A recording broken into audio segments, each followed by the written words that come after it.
ini telah bergabung narasumber yang sangat kita nanti-nantikan nih, Dr. Henry Suhendra, SPOT atau Spesialis Ortopedi dan Traumatologi. Nah, beliau adalah pendiri dan Managing Director dari Vitamin D Society Indonesia, serta pendiri dan ketua dari KILO, Komunitas Indonesia Lawan Osteosarkopenia. Selain itu, Dr. Henry juga merupakan ketua dari Faith Orthopedic Group dan direktur dari Bone Mineral Density Center.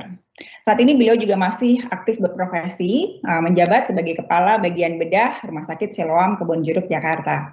Luar biasa sekali ya, teman-teman. Oke, tanpa kita berlama-lama lagi, mari kita sapa beliau. Selamat sore, Dr. Henry Suhendra. Bagaimana kabarnya hari ini, Dok? Selamat sore, selalu baik, selalu baik. Mantap, terima kasih banyak dokter. Dokter, boleh ya kita langsung ngobrol-ngobrol aja nih dok, udah pada nggak sabar soalnya dok. Baik. Oke. Nah, gini dok, jadi kita ini udah sering sekali membaca dan mendengar gitu ya, katanya salah satu manfaat utama dari vitamin D3 itu meminimalisir risiko terpapar COVID atau mempercepat masa penyembuhan. Nah, tentunya kan hal ini berbasis riset dan testimoni gitu ya dok ya. Nah, boleh mohon penjelasan dari dokter nih dok, berdasarkan hasil riset, testimoni, dan pengalaman dokter gitu ya, gimana sih sebenarnya manfaat dari vitamin D3 ini dok? Baik, terima kasih kesempatannya. Kasih sudah diundang ke acara Mandiri. Jadi seperti kita ketahui, vitamin D ini bekerja melalui vitamin D reseptor, ya. Dan vitamin D reseptor itu ada di semua sel tubuh manusia, dari semua sistem saraf dan otak, sistem pencernaan, sistem pernafasan, sistem jantung dan pembuluh darah, sistem saluran kemih, sistem tulang dan otot dan semuanya. Ya, dengan kata lain makanya vitamin D ini disebut sebagai imunomodulator. Kenapa pakai kata modulator? Karena dia tidak selalu meningkatkan, yang kurang. Tapi contohnya pada kasus autoimun di mana terjadi reaksi berlebihan hingga tubuh menyerang bagian tubuh sendiri yang dianggap sebagai benda asing, itu ada reaksi imunitas yang berlebihan. Nah, di dalam hal ini vitamin D meluruskan, dia menenangkan. Jadi menenangkan sistem imunitas yang berlebihan. Jadi itulah disebut sebagai imunomodulator. Nah, kalau dalam hal COVID-19, kita tahu memang singkatnya vitamin D ini berfungsi untuk apa saja. Jadi kita selalu tahu kalau kasus yang paling membunuh pasien di Amerika sebelum terjadi COVID ini adalah kanker dan penyakit jantung pembuluh darah. Jadi dalam hal kanker, vitamin D ikut berperan untuk mencegah dan mengobati. Terdaftar 16 jenis kanker. Ya. Kemudian untuk penyakit jantung dan pembuluh darah, dikatakan singkatnya penelitiannya banyak sekali, bahwa kalau vitamin D kita rendah, maka kemungkinan kita mendapat serangan jantung 3 kali lipat lebih besar. Oke. Kemudian juga sangat berpengaruh untuk autoimun, penyakit-penyakit autoimun, dan untuk meningkatkan daya tahan kita terhadap infeksi bakteri, jamur, dan virus. Nah, sekarang ini kita sampai ke virus. Karena infeksi COVID-19 inilah, maka vitamin D mendapat momentum yang luar biasa. Jadi apakah betul, itu sudah banyak sekali penelitian di jurnal-jurnal kesehatan, tentunya dari tahun-tahun terakhir, karena COVID juga baru mulai tahun 2020. Jadi banyak sekali 2020 penelitian di mana-mana, di India, di Andalusia, Spanyol itu, kemudian di UK sendiri, kemudian di Amerika sendiri. Jadi sudah sampai kepada kesimpulan bahwa vitamin D itu sangat mengurangi ya kemungkinan mengurangi angka kesakitan dan angka kematian karena COVID. Jadi walaupun kita sampai terkena COVID, jadi pengalaman pasien-pasien, teman-teman follower yang vitamin D-nya sudah above 100. Jadi kita ini centenarian kita bilang ya, seratusan. Kalau sudah seratusan ke atas, itu terkena COVID pun gejalanya ringan dan cepat sembuh. Dan ada teman goes juga, tentu tidak etis lah kalau kita sebut namanya di sini. Kalau mau tahu persis, begitu kena 3 hari negatif. Ayo, pernah dengar 3 hari negatif dari positif menjadi negatif karena vitamin D-nya juga centenarian, dia sudah di atas 100. Demikian, jadi sangat. Jadi kalau ditanya bagaimana caranya, vitamin D itu meningkatkan imunitas melalui 3 cara. 3 cara ini semua ada di literatur, yaitu 1, meningkatkan local barriers. Jadi barrier lokal itu apa? Jadi kulit mukosa yang intak. Jadi junction antara sel-sel mukosa itu diperketat. Jadi tidak ada celah tempat masuknya virus. Itu local barriers. Kemudian yang kedua adalah innate immunity. Jadi imunitas yang kita bawaan kita. Nah, ini di sini berperan karena vitamin D itu membantu keluarnya semacam antibiotik natural yang disebut katalisidin dan difensin. Ini untuk memerangi bakteri dan virus. Ya. Kemudian yang terakhir adalah melalui acquired immunity. Acquired immunity ini adalah fungsi dari sel imun T and B lymphocyte. Jadi limfosit T dan B ya itu dalam kaitannya juga ikut berperan dalam pembentukan antibodi kalau tubuh kita terkena atau dimasuki virus. Demikian. Jadi itu lengkap dari local barriers, innate immunity sampai acquired immunity. Itu cara-cara singkatnya bagaimana vitamin D bisa melindungi kita terhadap infeksi virus. Demikian.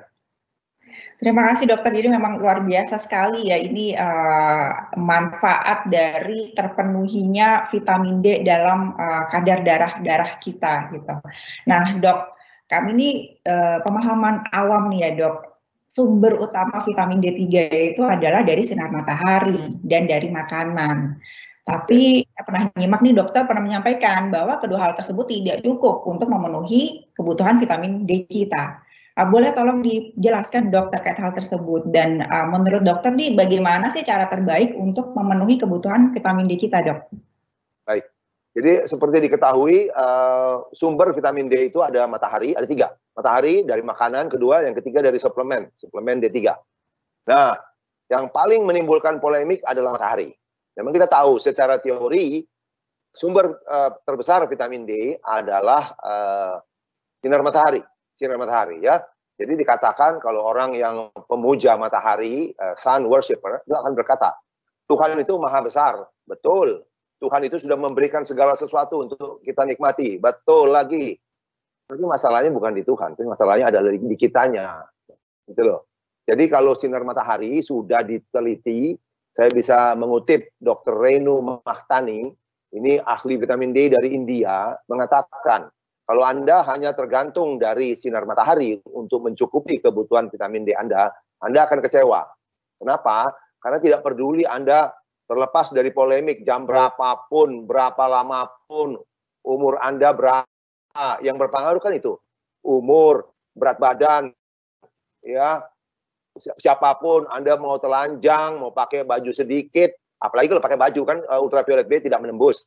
Tetapi apapun yang Anda lakukan, barangkali kalau di Jawa Timur tempat saya berada, tempat saya asal saya, ya, singkatnya sakarepmu lah, ya, sakarepmu. Tapi hasilnya sudah diteliti oleh Renu Mahtani bahwa vitamin D, kadar vitamin D dalam darah Anda akan mencapai hanya 40-an. Kita tahu kalau 40-an itu baiklah untuk penyembuhan patah tulang misalnya. Tetapi untuk melawan virus, untuk melawan penyakit jantung dan pembuluh darah, untuk melawan kanker, untuk melawan autoimun, tidak cukup. Kita aim for 100. Ya, paling tidak 100. Demikian. Jadi itu dari sinar matahari. Kemudian dari makanan. Yang sumber kedua adalah makanan. Makanan, ahli-ahli nutrisi, ahli gizi sudah mengatakan bahwa makan apapun kembali lagi sakarepmu lah. Jadi bolehlah tambah-tambah. Itu tidak akan mencukupi. Karena apa? Karena makanan hanya mensuplai 15-20% kebutuhan vitamin D harian kita. Baik, Sehingga kesimpulan akhir adalah Anda perlu suplementasi. Ingat, jangan dipelintir, saya tidak bilang tidak perlu sinar matahari. Boleh, jemur itu hanya tambahan. Jangan bergantung kepada hanya sinar matahari. Karena masih ada yang berpendapat tidak usah suplementasi, cukup sinar matahari. Ternyata tidak. Itu hanya menambah sedikit, makanan juga cuma sedikit, ujung-ujungnya kita tambah suplementasi. Berapa besarnya? Pertanyaan yang paling sering ditanyakan adalah dosis kan. Dosis itu semua tergantung ditentukan oleh kadar dalam darah. Dan mesti diingat, untuk matahari, kalau mau ditanyakan nanti saya jelaskan, ada faktor-faktor yang membatasi. Artinya apa?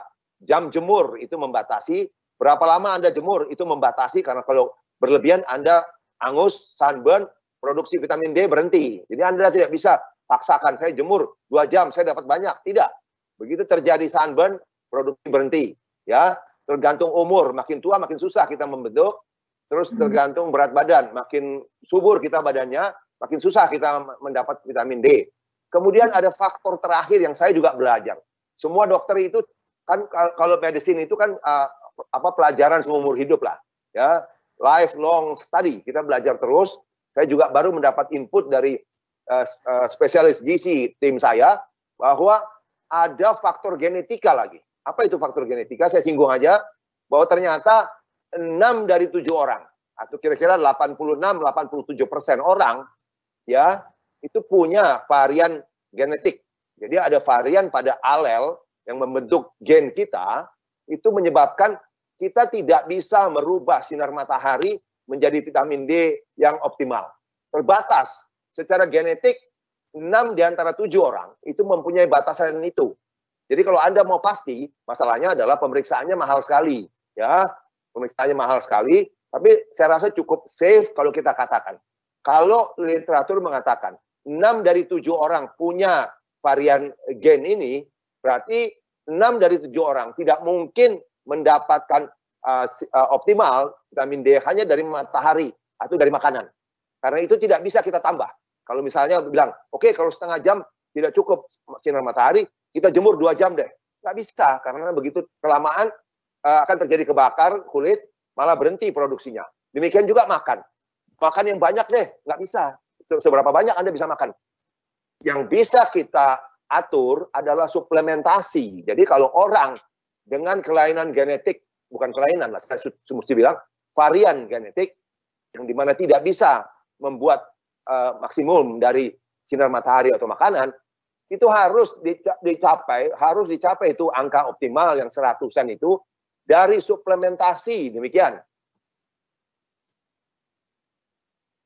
Baik dok, luar biasa penjelasannya, komprehensif sekali nih dok.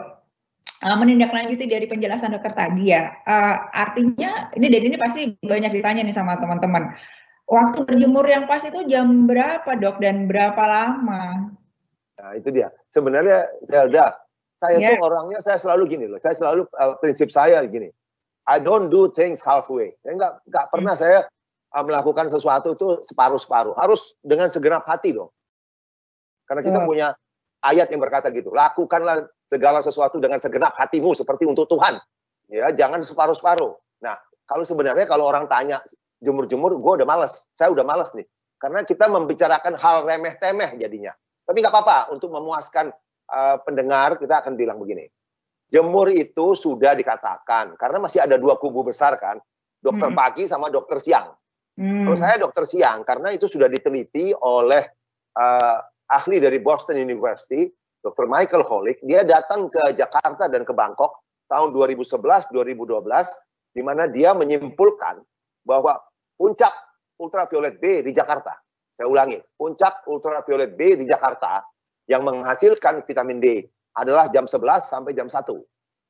Nah, tapi saya kasih penawaran lebih luas, yaitu jam 10, jam 2. Kenapa? Sebenarnya patokannya menurut John Cannell. John Cannell ini presiden Vitamin D Council USA. Dia mengatakan, jemur itu sebenarnya Anda patokannya adalah lihat bayangan. Yang terbaik adalah pada saat tengah hari, di mana tidak ada bayangan. Itu maksimumnya. Tapi kalau Anda masih mau tawar, jam 10 lah, supaya jangan tidak terlalu terik, itu masih bisa, asal syaratnya, bayangan Anda itu harus lebih pendek dari tinggi badan Anda. Coba lakukan, sebentar Anda keluar jam 4 misalnya, Anda lihat bayangan Anda akan panjang, lebih tinggi dari badan. Itu berarti yang banyak ultraviolet A, bukan ultraviolet B. Ultraviolet A tidak membentuk apa-apa. Makanya jembatan keledai buat kita, ultraviolet A itu A, E, itu kita pakai untuk singkatan aging. Jadi apa itu? Penuaan kulit. Apa yang terjadi? Jadi ada age spot, ada wrinkle, keriput, dan ekstrim bisa skin cancer. Ultraviolet B pun kalau ekstrim tetap ke arah skin cancer juga. Demikian penjelasannya. Terima kasih banyak Dokter Henry. Dokter, ini yang sudah bergabung dengan kita nih, Dokter. Teman-teman Mandirian sudah ada 1.418 attendees, Dokter. Selamat sore teman-teman Mandirian. Silahkan kalau ada yang mau bertanya ke Dokter Henry ya, drop the questions di chat room. Nanti kalau kita ada waktu, kita akan pilih pertanyaan-pertanyaan terbaik untuk kita mintakan penjelasan dari Dokter Henry. Oke, lanjut nih Dok. Kami pernah mendengar dokter menyampaikan mengenai quattro formula, Dok, untuk mengkonsumsi vitamin D dengan optimal gitu ya. Nah, boleh tolong dijelaskan dokter, apa sih yang dimaksud dengan quattro formula ini? Kemudian apa manfaat dari suplemen pendamping konsumsi vitamin D3 tersebut, Dok? Jadi begini, yang pertama adalah D3 itu kan kita sudah tahu fungsinya banyak. Kemudian pendamping utamanya itu adalah vitamin K2. Maaf. Jadi vitamin K2 ini menurut Vitamin D Council USA, sebaiknya setelah kita konsumsi 5.000 IU itu harus disertai vitamin K2. Fungsinya apa? Kita lihat dulu, vitamin D3 itu fungsinya adalah dia meningkatkan penyerapan kalsium dari makanan. Dari makanan, makanya kalau kita sudah mengarah ke vitamin D tinggi, itu tidak ada lagi tambahan kalsium. Ya, tidak ada susu, tidak ada tablet kalsium. Karena dengan vitamin D yang optimal, itu meningkatkan penyerapan kalsium dari makanan. Dari makanan. Tidak perlu ada susu, tidak perlu ada dairy product, sebanyak 10-20 kali. Jadi bayangkan betapa banyaknya kalsium yang masuk dari makanan, diserap oleh vitamin D, sehingga di dalam darah kita ini penuh dengan kalsium. Nah, fungsi lain dari vitamin D3 itu adalah kalsium yang di dalam darah ini dibawa ke tempat target organ. Target organ itu ada dua, tulang dan gigi. Ya, kalsium itu kan hampir 90% sekian itu disimpan di tulang. Ya. Nah, kalau kalsiumnya banyak, karena D3 kita tinggi, dia menyerap kalsium banyak dari makanan, itu darah kita kebanjiran kebanjiran kalsium. Ini bahaya kalau vitamin D3 tidak sanggup membersihkan, membawa ke tulang, itu akan menumpuk di pembuluh darah, akan terjadi plak di pembuluh darah, terutama di pembuluh darah jantung. Ini yang kita takutkan ya. Nah, disinilah fungsi dari vitamin K2. Jadi vitamin K2 itu fungsinya dua sebenarnya. Satu, membersihkan jantung, pembuluh darah jantung. Kedua, menguatkan tulang. Bagaimana caranya? Dia mengikat kalsium di dalam darah yang berlebihan itu, ya, kemudian dibawa ke tulang, sehingga waktu dia mengikat kalsium, dia membersihkan saluran pembuluh darah kita, terutama di jantung, supaya menghindari terjadi plak, kemudian dibawalah ke tulang, dan dia memperkuat tulang. Jadi fungsinya dua, melindungi jantung dan memperkuat tulang. Itu vitamin K2 ya. Nah, anggota ketiga itu sebenarnya magnesium dan zinc, 3 dan 4. Itu sebenarnya begini, magnesium itu mempunyai dua fungsi. Satu, yaitu ikut dalam proses pengaktifan vitamin D yang tidak aktif menjadi aktif di ginjal. Itu salah satu kofaktornya adalah magnesium. Ya. Kemudian fungsi lain, dia juga meningkatkan penyerapan vitamin D yang kita minum di usus. Karena sayang sekali misalnya ya, kita minum 20.000, 10.000, 20.000 tiap hari. Dengan yakinnya, kan belum tentu diserap. Jangan-jangan itu berakhir di toilet nanti. Kan buang-buang waktu, buang-buang biaya. Makanya ditambahkan ini supaya meningkatkan penyerapan.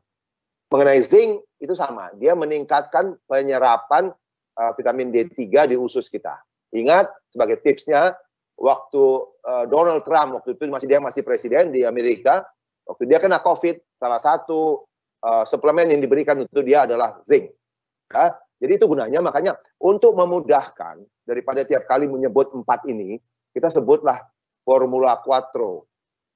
Jangan salah, ini banyak ibu-ibu salah sebut formula quarto. Quarto itu ukuran kertas ya. Kalau mau beli kertas formula quarto. Ini quattro. Quattro itu tergantung tulisannya. Kalau T-nya 1 itu bahasa Portugis, kalau T-nya 2 bahasa Itali, kalau tulisannya pakai C di depan, quattro juga bacanya, itu Spanish, bahasa Spanyol.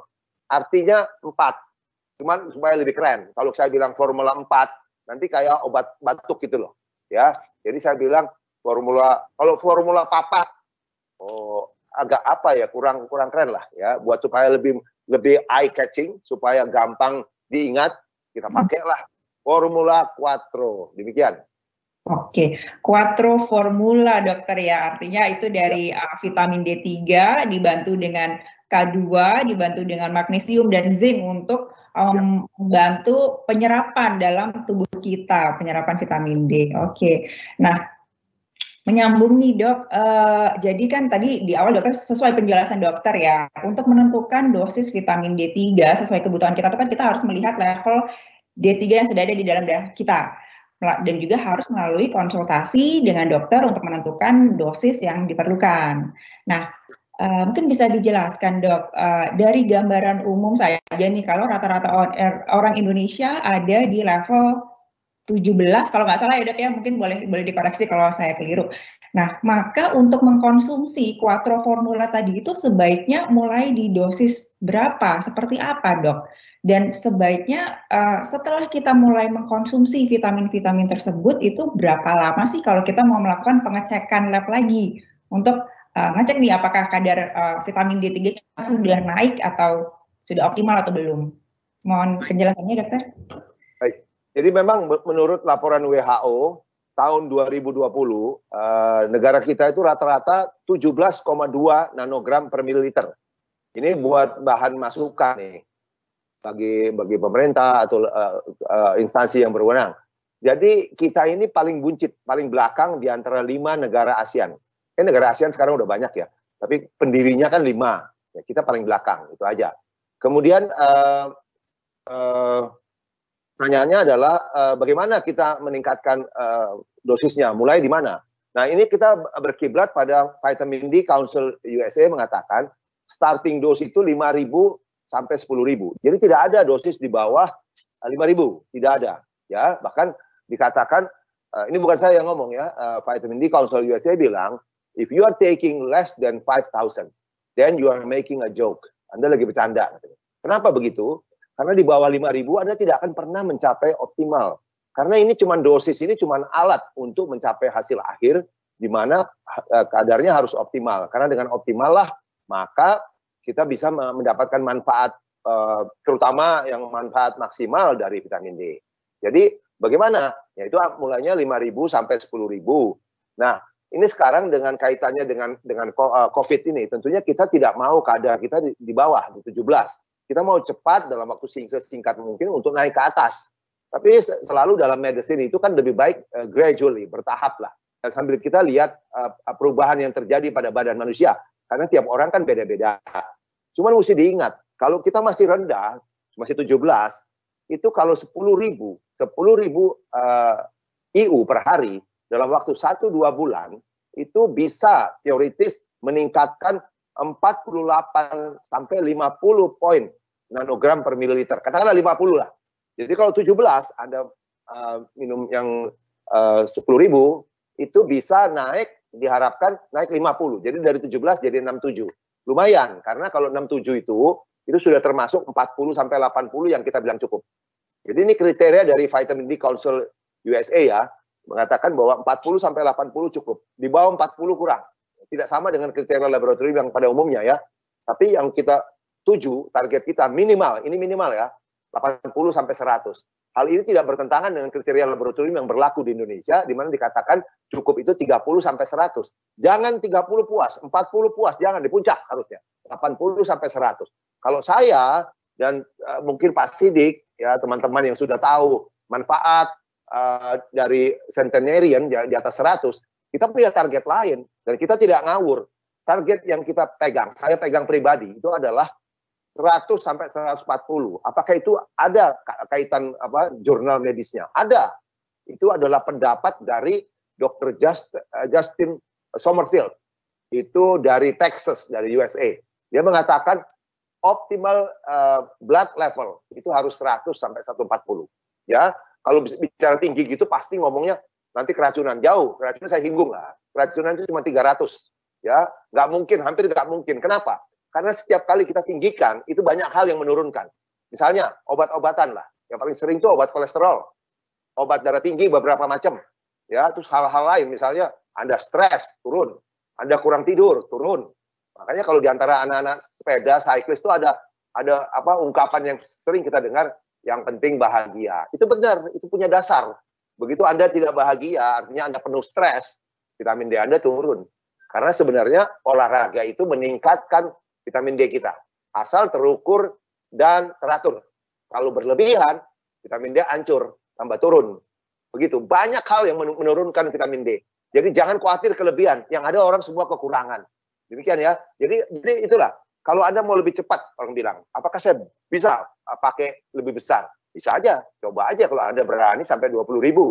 Kalau 20.000 kan teoritis bisa naik 100. 100 poin bisa naik. Tapi teoritis sekali lagi. Karena ada hal-hal tadi. Begitu Anda kurang tidur juga turun lagi dia. Ya toh? Begitu Anda stres. Sekarang zaman pandemi begini siapa yang nggak stres? Nah, jadi itu susah sekali naik. Jangan khawatir kelebihan deh. Orang semua kekurangan kok. Demikian. Baik, terima kasih dokter. Jadi artinya memang kita nih selama ini memang apa ya, vitamin D3 itu kan tidak terlalu populer ya dok ya, karena ada pemahaman kemungkinan terjadinya keracunan gitu kan, dan ukuran 5.000, 10.000 IU per hari itu kan rasanya tuh besar gitu, padahal sebetulnya hanya sekitar 125 sampai 250 mikrogram ya, kecil sekali sebetulnya kan tadi dari penjelasan dokter, keracunan, kekhawatiran keracunan itu kalau sudah 300 ke atas gitu. Terima kasih penjelasannya dokter. Nah, nyambung pertanyaan yang sebelumnya juga nih dok, dan dari penjelasan dokter ya, dokter tadi sampaikan bahwa sebaiknya minimal mengkonsumsi vitamin D3 itu 5.000 atau 10.000 IU per hari gitu dok. Nah, sekarang ini kan lagi susah banget dok cari vitamin D3 dosis tinggi di mana-mana gitu, di apotek udah habis semuanya, susah gitu kan beli di e-commerce, takut dapat yang palsu lah segala macem gitu. Nah, boleh nggak sih dok kita ini konsumsi vitamin D3 yang dosisnya 1.000 atau 2.000 IU yang mungkin lebih mudah kita peroleh ya di pasar, namun langsung beberapa tablet sekaligus sekali minum dok, supaya untuk mencukupi dosis 5.000 atau 10.000 IU per hari itu. Boleh nggak sih dok? Kalau misalnya boleh, apa aja nih yang mungkin perlu kita perhatikan dok? Ya, sebenarnya boleh. Cuman kalau dari segi ekonomisnya, itu kalau 5.000 yang 1 biji dibanding 1.000 yang 5. Pasti yang 1.000 5 lebih mahal jatuhnya. Pasti lebih mahal, udah ya. Itu ya. Satu. Kedua, yang penting menurut saya kan pencegahan. Jangan sampai kita minum D3 tapi nanti terjadi hyperkalsiemia. Kalsiumnya dalam badan berlebihan. Itu sebabnya perlu K2. Itu sebabnya ya. Jadi pertanyaannya nih, bagaimana apakah bisa diminum yang 1.000 5? Boleh saja, cuman pesan saya begini ya, buat masyarakat kita kan mayoritas muslim. Karena saya udah tanya, ini juga pertanyaan muncul ya, dok itu apakah yang kapsul, apakah yang gel? Kan ada gitu, ada yang soft gel, kapsul dok, yang mana nih? Kita bingung nih. Nah saya sudah tanya ke pabrikan di sana, kalau yang gel itu kita tahu kulit gelnya itu gelatin itu dari binatang, bukan vegan. Kalau kapsul itu vegan. Nah gel ini kita tanya ke pabriknya, apakah Anda bisa jamin ini halal? Tidak ada satupun pabrik bisa jamin. Kenapa? Karena dia bilang gini, loh ini kan dari binatang, diambil dari binatang loh gelatin itu, dan Anda tahu binatang apa yang paling murah? Bukan sapi, bukan. Yang satu itu, nah itu hati-hati. Itu saja pesan saya untuk kebaikan bersama, lebih hati-hati. Jadi saya sempat tanya ke pabrikan-pabrikan itu, jadi gimana kalau mau jamin halal? Tidak ada jaminan. Kalau Anda mau halal, pastikan Anda pakai kapsul, karena kapsul itu dari vegan, dari tumbuh-tumbuhan. Ya, aman toh, nggak riskan, begitu loh. Ya, terima kasih dok, terima kasih. Iya sih, mungkin memang dari teman-teman Mandirian juga ada banyak concern yang sama ya dok terkait yang soft gel itu apakah halal atau tidak halal gitu dok. Terima kasih penjelasannya dokter. Nah ini sekarang nih dok, kalau saya mau nanya, ada nggak sih waktu-waktu tertentu gitu ya yang mungkin dianjurkan atau waktu-waktu terbaik untuk mengkonsumsi Quattro Formula ini, Dok? Dan pada saat kita mengkonsumsi itu apakah harus ada jarak atau jeda waktu ya antara mengkonsumsi vitamin D3 dengan K2, magnesium dan zinc. Lalu gimana juga nih, Dok, kalau kita juga mengkonsumsi vitamin C selain Quattro Formula ini, Dok? Boleh tolong penjelasannya, Dok? Terima kasih, Dok. Ya, baik. Jadi yang perlu diperhatikan adalah magnesium itu bisa berinteraksi, artinya bersifat saling berlawanan dengan vitamin K2. Itu sebabnya dianjurkan memisahkan magnesium dengan vitamin K2. Jangan sama-sama. Nah, kemudian saya kasih tips lagi yang selalu juga banyak pertanyaan. Kalau magnesium sama zinc itu tipe apa? Yang macam-macam. Jenisnya itu ada, setahu saya mungkin ada 12-13 macam itu. Contoh, magnesium sitrat, magnesium sulfat, magnesium klorida, magnesium stearat. Ini banyak macam-macam. Jadi yang mana ini, Dok? Kita bingung nih. Jadi saya bilang, kalau magnesium dan zinc itu yang penting dihindari yang tipe magnesium oksida, magnesium oxide, zinc oxide, itu saja. Karena apa? Karena itu penyerapannya jelek sekali. Jadi itu yang dihindari, yang lain oke. Gitu ya. Kemudian apalagi? Nah, sebenarnya yang perlu diperhatikan itu magnesium dengan K2. Tetapi ada juga yang menganjurkan bahwa antar mineral, yang mineral ini kan magnesium dan zinc. Antar mineral ini ada saingan. Jadi reseptor mineral ini hampir sama. Jadi itu bisa mengurangi absorpsinya juga. Sehingga untuk safe-nya ini juga dipisah. Pisahkan 1 jam gitu. Jadi saya pernah dibantah oleh follower, dia bilang, tapi saya punya kok 1 kapsul isinya magnesium sama zinc. Ya itu kecil-kecil dosisnya. Kecil-kecil. Jadi waktu kita kasih dosis yang lumayan, terus Anda gabung itu, berantem dia. Ya kan? Berantem. Sebagai contoh, kalau kita punya pasangan pertama sama kedua, jangan dibawa sama-sama lah. Ya kan dipisah. Gitu kan? Iya. Itu saya lihat teman, bukan saya. Dok.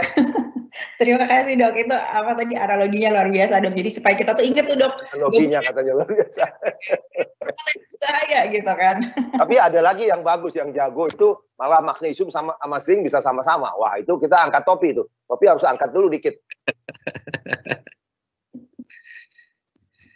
Oke, thank you, Dokter. Nah, sekarang pertanyaannya bagaimana kalau yang mengkonsumsi vitamin D3 dengan Quattro Formula tadi ini ya, Dok ya, adalah orang yang mengkonsumsi obat hipertensi atau obat pengencer darah. Apakah aman, Dok? Dan atau ada hal-hal yang juga perlu kita perhatikan nih, Dok? Ya, jadi begini. Tentu begini, kan sebenarnya vitamin ini, Quattro ini kita tujukan pada orang yang masih sehat lah. Karena misalnya sebagai contoh ya, yang ekstrim saya singgung juga walaupun tidak ditanya. Karena ada juga yang nanya gini, ini kalau sudah ada kelainan ginjal boleh nggak? Itu sudah saya tanyakan ke nefrologis. Jawabannya adalah kalau Anda khawatir tentang jantung misalnya, mesti konsul dengan dokter jantung Anda, ya kan? Karena kita tidak mau menggantikan fungsi dari teman-teman sejawat lain, gitu. Tentu jantungnya tanyalah dokter jantung Anda bagaimana. Tapi pandangan saya adalah begini, kalau dalam hal ginjal saya bahas sekalian ya.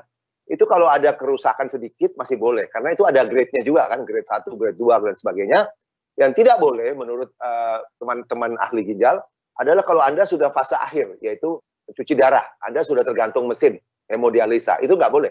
Karena Anda hanya bisa diberikan vitamin D yang sudah aktif, yang tidak memerlukan lagi fungsi ginjal. Gitu. Kalau jantung, setahu saya tekanan darah tidak masalah. Ya. Tapi sekali lagi dikonsultasikan juga dengan dokter jantung Anda. Tapi mesti ingat, ini saya menyitir Tiago Hendricks. Tiago Hendricks bilang begini, ini ahli vitamin D dari Portugal, dari Lisbon. Dia bilang gini, you have to choose your doctors, not your medicine. Nah, maksudnya gini, jadi kalau tanya obat sesuatu, ini mesti tanya ke dokter yang juga menguasai. Karena dalam hal vitamin D, mau tidak mau kita mengakui banyak yang tidak menguasai itu loh ya, jadi agak sulit. Nah tapi kalau menurut saya dari kesaksian dari pasien-pasien itu obat hipertensi ini malah setelah dia vitamin D-nya optimal, obat hipertensinya ternyata tidak dipakai lagi. Itu terjadi pada banyak orang, termasuk diri saya sendiri. Tensi saya, dulu saya masih pakai yang setengah tablet kecil-kecil, sekarang nggak pakai. Vitamin D udah menyebabkan itu tensinya teratur, bahkan ada pasien bilang, kok dia masih minum obat tensinya malah pusing. Setelah diukur, malah rendah sekali gitu. Jadi, nah kalau Anda mau melepas obat Anda, tujuannya kan itu, supaya kita nggak usah minum-minum obat itu, tapi kita cuma cukup minum vitamin D. Kalau ditanya, tapi kan minum vitamin D terus, ini kan suplemen, bukan obat farmasi. Tapi tips saya, kalau kira-kira Anda sudah merasa, ini saya udah sehat ya, apakah saya masih perlu? Nah itu Anda perlu konsul ke dokter Anda. Jadi jangan main dokter-dokteran, jangan. Itu harus konsul gitu aja. Ya, jadi kalau mengenai pengencer darah, saya bisa bilang, karena ini selalu dimasalahkan ini. Ini gimana? Kan K2 ini kan penggumpal darah katanya. Jadi kalau minum pengencer jadi berlawanan. Nah itu jawabannya adalah yang berkaitan dengan pembekuan darah itu vitamin K1, bukan K2. Ini K2, beda ya. Tapi ada benarnya dalam artian gini, K2 di dalam badan kita ada sebagian yang dirubah menjadi K1. Nah ini kalau minum obat pengencer, jadi bisa bertentangan dengan K1 kan. Tapi ingat, yang berpengaruh pada K1, pada pengencer darah itu adalah golongan warfarin dan kumadin. Warfarin dan kumadin. Ini obat lama, tapi ternyata memang masih banyak dipakai oleh dokter-dokter. Jadi mintalah supaya diganti dengan obat pengencer darah modern. Karena dikatakan sudah obat pengencer darah modern itu tidak berpengaruh kepada penggumpalan darah, tidak berlawanan. Jadi akhirnya kita tetap bisa pakai K2 walaupun ada tetap minum pengencer darah. Asal pengencer darahnya yang modern, jangan yang zaman bahula itu, ya. Jadi bisa minta ke dokternya, dokter jantungnya, apa saya bisa diganti supaya saya lebih aman. Jangan pakai obat kuno terus nih, gitu. Tapi itu kan cuma usul. Itu terserah dari dokter jantungnya. Nanti kalau nggak dokter jantungnya marah semua nih sama saya, gitu. Siap dok, artinya kalau kita memang mau mengkonsumsi vitamin D, terutama kalau mengkonsumsi obat hipertensi atau yang lainnya, walaupun yang sehat juga ya dok ya, penting untuk pertama ngecek dulu berapa kadar darah kita ya, cek darah di lab, kemudian setelah kita tahu kadar kita berapa, kemudian konsul ke dokter, gitu kan, ke dokter yang tepat pastinya, untuk kemudian diskusi konsumsinya dosisnya berapa gitu. Dan dari penjelasan dokter Henry tadi, minimal yang baik untuk kita bisa mengoptimalkan kadar vitamin D3 kita adalah minimal di 5.000 ya dok ya, atau 10.000 per hari, tentu dengan dibantu vitamin K2 supaya tidak ada pengentalan darah, kemudian juga magnesium dan zinc, dan itu dijeda sebaiknya kira-kira 1 jam gitu dok ya, supaya tidak produktif. Terima kasih dokter, siap. Nah, nih dokter, kalau kita mengkonsumsi vitamin D3 dengan water formula tadi ini, kan tadi dokter sempat sampaikan mungkin bisa jadi ada kendala ke ginjal tadi ya dok ya, tapi sepanjang ginjalnya tidak cuci darah, tidak sampai harus cuci darah, maka masih bisa dikonsumsi. Nah, kita perlu nggak sih dok meng-on off-kan konsumsi D3 dengan water formula ini dalam jangka waktu tertentu, atau ya boleh aja lanjut sepanjang memang kita pastikan ginjal kita berfungsi dengan baik gitu dok? Gimana nih dok? Tidak. Jadi ini kan suplemen. Itu sama aja dengan tanya kita, apakah kalau kita berjemur misalnya ya, apakah kita cukup berjemur cuma seminggu sekali? Ya enggak dong, tiap hari. Nah, vitamin D ini kan derivat dari sinar matahari, jadi harus terus, nggak bisa berhenti ya. Kemudian kaitannya dengan pertanyaan tadi, vitamin D itu justru memperbaiki fungsi ginjal. Itu ada di video-video saya tentang ginjal. Karena begini, defisiensi vitamin D itu meningkatkan sistem RAS, itu renin angiotensin aldosteron system. Ini apa? Jadi kalau vitamin D kita turun, RAS kita naik, RAS itu menyebabkan tensi Anda naik. Nah, kalau tensi Anda naik, itu yang menyebabkan nanti jangka panjangnya merusak ginjal. Jadi kalau kita minum vitamin D kita optimal, sistem RAS ini turun, tidak overaktif, justru kita menghindari terjadinya penyakit darah tinggi. Kalau penyakit darah tinggi terhindar, ginjal Anda lebih aman. Siap-siap. Jadi yang penting dosisnya tepat gitu ya dok ya. Iya, Oke. betul. Oke, terima kasih banyak dok. Penjelasannya udah sangat komprehensif. Banyak sekali yang kita sudah pelajari dari dokter nih mengenai vitamin D. Boleh izin ya dok, saya mau melihat pertanyaan dari audiens ini dok, dari teman-teman manikian ya. Mungkin juga udah banyak yang ditanyakan kan, mungkin yang banyak yang sama ini. Iya, ini saya pilihkan yang memang belum ditanyakan, belum dijawab sama dokter ya. Oke. Dok, ini sebentar. Apakah ada tanda atau gejala pada tubuh jika kita kekurangan vitamin D, dok? Tidak ada yang spesifik, tidak bisa. Itu sebabnya tidak bisa kita bilang kamu kekurangan. Misalnya contoh ya, ada orang yang salah mengerti, badan saya kok sakit semua gitu, bangun tidur sakit semua, pegel linu, kemudian capek terus, baterai ngedrop terus. Dikiranya apa? Jadi akhirnya larinya kemana? Minum kopi terus supaya aktif. Enggak, itu karena gejalanya tidak khas. Itu sebabnya segala penyimpangan, gejala yang kita rasa aneh-aneh, misalnya sebagai contoh, rambut rontok melulu, itu kan pusing. Udah cari shampoo macam-macam, ke dokter kulit macam-macam. Enggak baik-baik. Kenapa? Karena sumbernya itu vitamin D-nya rendah. Karena selama vitamin D itu tidak diperbaiki, ya gitu aja terus. Ya kan? Sama dengan orang yang bisa aja manifestasinya alergi terus. Ya, nggak baik-baik ini. Orang kan nggak menyangka, ini apa sih? Dikasih obat anti alergi. Obat anti alergi itu simptomatik, menekan gejala. Tetapi akar persoalannya tidak disentuh. Nah, sama juga dengan saya. Makanya saya nih firm believer. Jadi yang percaya betul dengan vitamin D. Karena saya mengobati vertigo saya. Jadi pada saat saya umur 60 itu mulai vertigo. Banyak ke dokter teman-teman saya kan kalau ke dokter neurologi kan banyak teman saya semua. Dia bilang, oh itu biasa, karena sudah umur, ya toh, jadi tinggal latihan. Latihannya gimana? Ya dilatih, yang menyebabkan kamu vertigo dilatih. Setiap kali pusing saya, sampai saya nggak begitu percaya, saya coba cari ke Singapura, sama juga jawabannya. Dan tanpa sadar, waktu saya mengobati vitamin D saya tambahkan vitamin D saya, pada saat saya mencapai 70 sampai sekarang, tidak pernah itu vertigo hilang.